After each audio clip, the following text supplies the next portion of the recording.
tunataka kuambia serikali, ingawaje serikali mnasema ya kuwa mnajaribu protect the common mwananchi, mnaongeza chumvi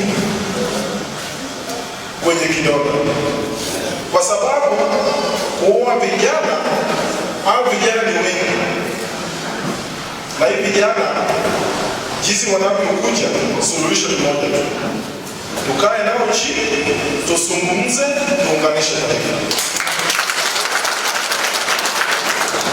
The dialogue is the only way to go in this republic. Revenge or fighting back won't help. We are causing an anarchy in this republic, and we don't know that we are causing an anarchy. We are fueling this violence, and we are seeing this government. You will fight the war yenye hamtamaliza, kwa sababu ni nyinyi ndio mmeanzisha. Opposition, tunajua kasi ya opposition kwa maana tumekuwa katika opposition kwa somo. Mjihadhari sana na yale mambo ambayo mnayazungumzia, kwa sababu unapozungumza kuhusu mambo ya ukabila, unapozungumza kuhusu mambo ya cousins, hatufanyii mazuri hata kidogo.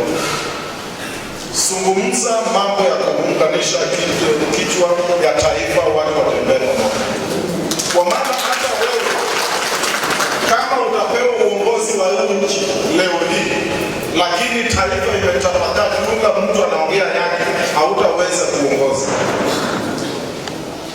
Mungu anapea mtu uongozi kwa wakati mmoja, saa moja, kiongozi ni mmoja.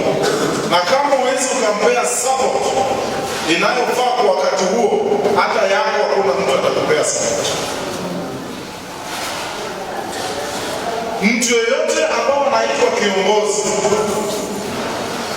awe ni mdogo, awe ni mkubwa, awe ni mama, awe ni mzee, mfupi, mrefu, the first qualification ambayo inaonyesha ya kuwa wewe ni kiongozi ni kwa sababu unaongea about the unity and you want people to be together. Lazima tuungane kama Wakenya na tuongee kwa lugha moja na tutembee mwendo mmoja.